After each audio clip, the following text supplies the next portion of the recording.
This is Pulse of Africa, the face and voice of Africa.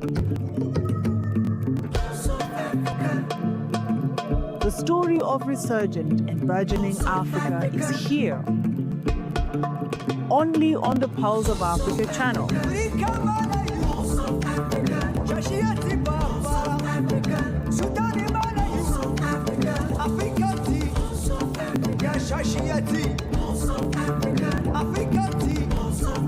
Pulse of Africa, the face and voice of Africa.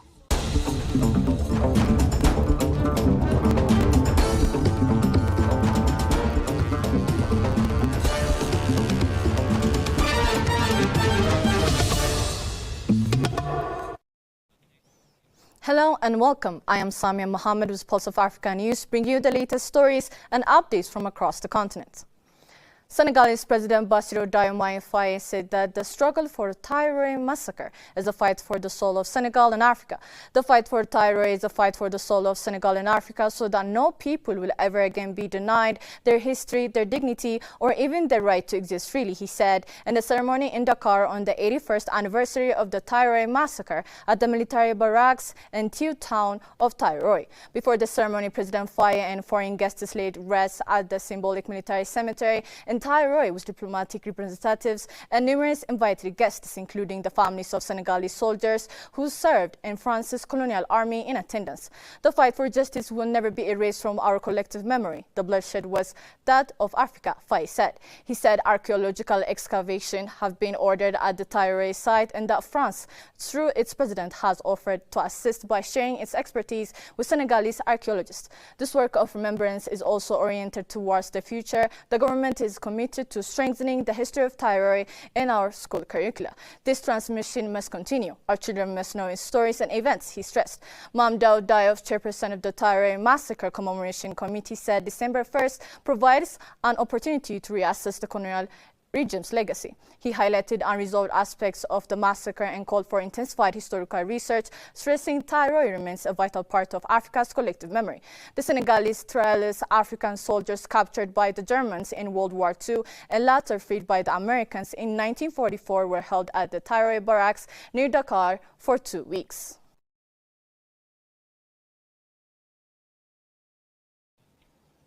The African Union has declared digital agriculture a critical pillar for Africa's survival, food security and future prosperity. Speaking at the inaugural Africa Digital Agriculture Conference in Addis Ababa, AUC Deputy Chairperson Salma Malika Haddadi said the continent must urgently leverage technology to modernize agriculture and strengthen resilience. Haddadi noted that agriculture supports more than 60% of Africans and remains central to national economy, stressing that digital tools from data systems to precision farming are essential to transform agri-food systems.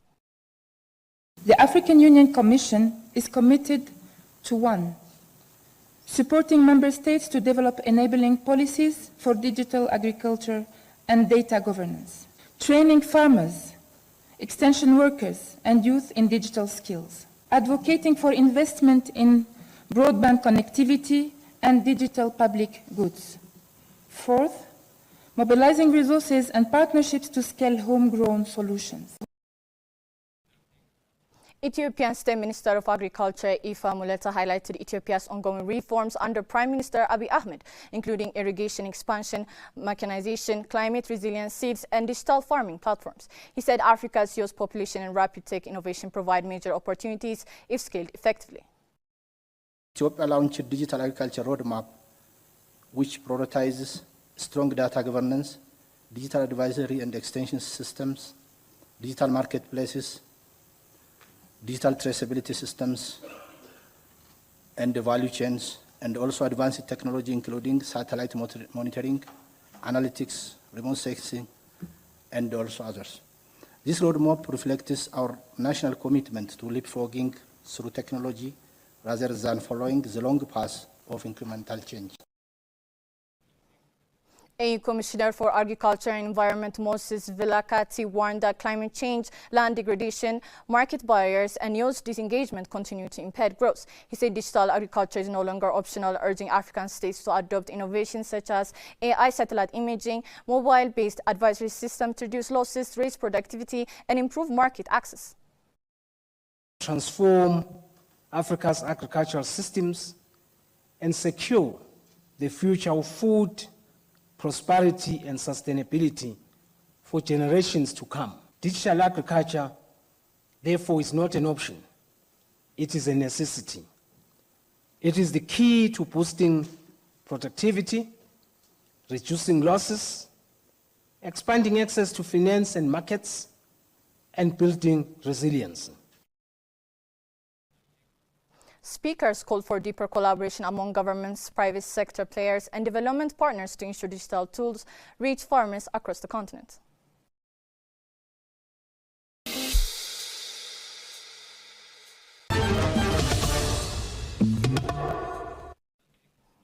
Libya's Prime Minister Abdul Hamid Dabibe held talks on Monday with the commander of the U.S. Africa Command, Dagvin Anderson, to discuss strengthening military cooperation between the two sides. Discussions focused on ways to enhance military cooperation between Libya and the U.S., with the emphasis on training, equipment, and capacity building programs, the Libyan government said in a statement. The premier stressed the importance of supporting Libya's military institutions through effective partnerships and high-quality training programs, the statement said. He affirmed his government's commitment to strengthening security and stability, combating threats in the region, it added. Anderson, for his part, affirmed AFRICOM's commitment to providing support and underlined the importance of continued coordination to serve regional security, the statement said.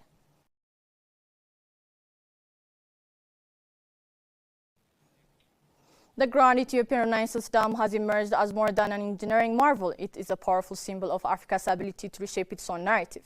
Ethiopia has inaugurated Africa's largest hydroelectric dam on the Blue Nile last September in the presence of leaders from IGAD member countries.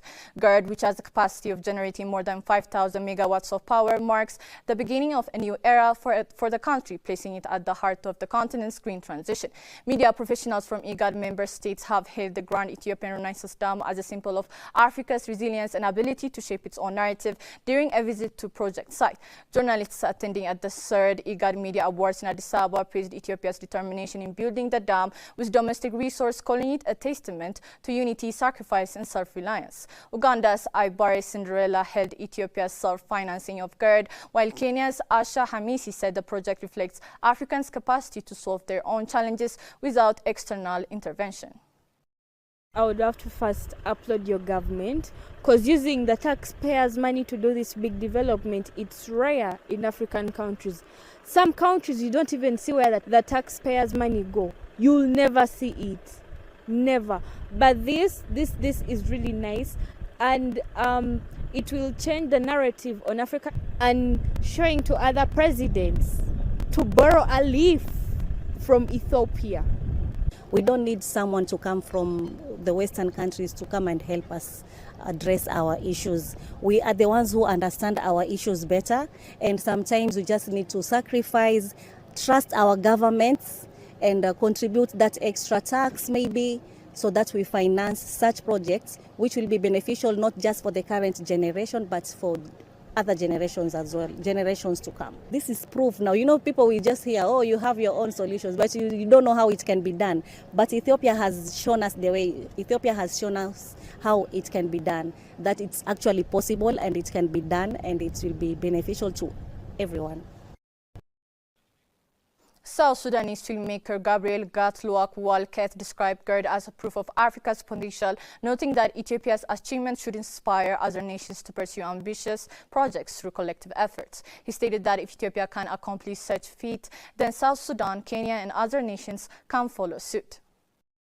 Availability of this dam, it has already created an image of saying we can. Yes, Africa, we can, because if Ethiopia can do this, why not South Sudan? Why not Kenya? So as African, let's learn from here that we can create our own dam. We don't need to depend on other countries. We don't need to depend on the foreigners want to come and tell us this A, B, C, D, E. You see, Ethiopia have already done this. Let's watch and learn. We can do this. Let us build our nation. Let us work on ourselves. Let us have belief in ourselves as African. Don't think that so a visitor will be the one making sure that you have development. The development has to come within you. That will be my message. Ethiopia's Foreign Minister spokesperson Ambassador Nabiyat Getachew emphasized the sacrifices made by citizens at home and abroad, calling GERD an exemplary African accomplishment built on resilience and national commitment. I'm really happy and thrilled to be here today.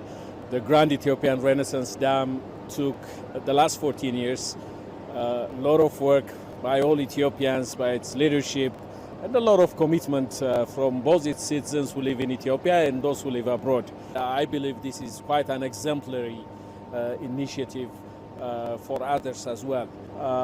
We can say that in Africa we can envision huge projects, we can start a project and complete it. It tells you the fact that Ethiopia can, Africa can. It's really a Pan-Africanist project in so many ways. It facilitates and enhances the integration process of our region, and eventually it feeds into the African Union Agenda of 2063, where we envisage to see an integrated and prosperous Africa.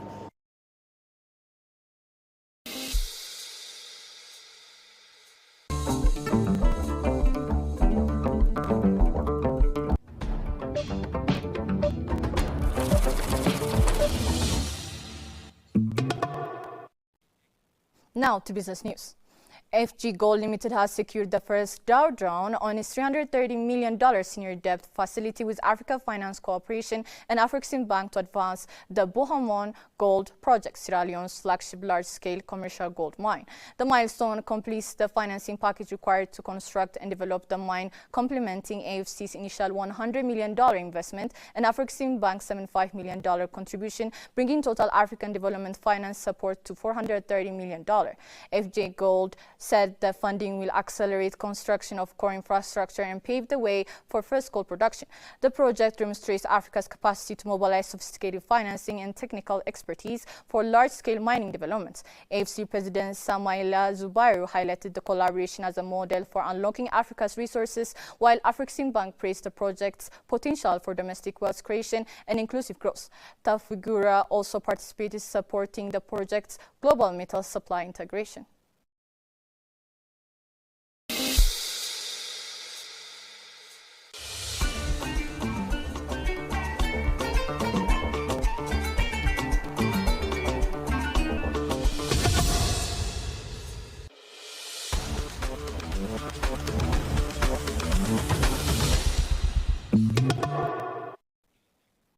Moving to sports news.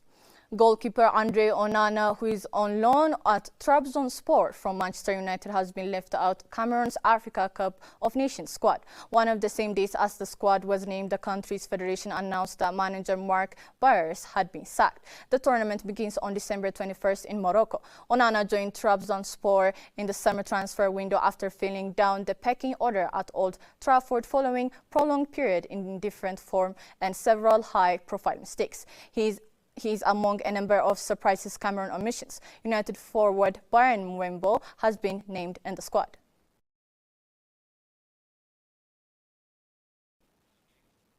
The Confederation of the African Football earlier this month organized a preparation course for the referees selected for the Total Energies CAF Africa Cup of Nations Morocco 2025. These sessions in Cairo, Egypt, brought together referees, assistant referees, video assistant referees, and technical and physical instructors under the supervision of the CAF Referees Committee. The objective of this course was to ensure the best possible preparation of officials before they kick off the CAF Total Energies AFCON Morocco 2025, which will take place from 21st December 2025 to 18th January 2026. The program included physical testing, video match analysis sessions, as well as simulation workshops aimed at strengthening consistency of decisions, communication on the field, and the consistent application of the laws of the game. Participants also benefited from training on the use of VAR technologies in accordance with the latest CAF and FIFA guidelines.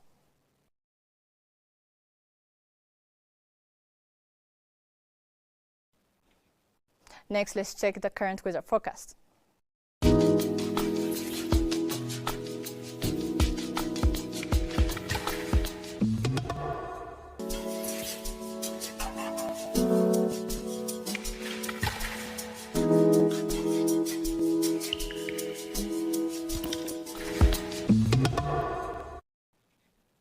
Thanks for joining us on Pulse of Africa News. Stay tuned for more Our Africa We Want program.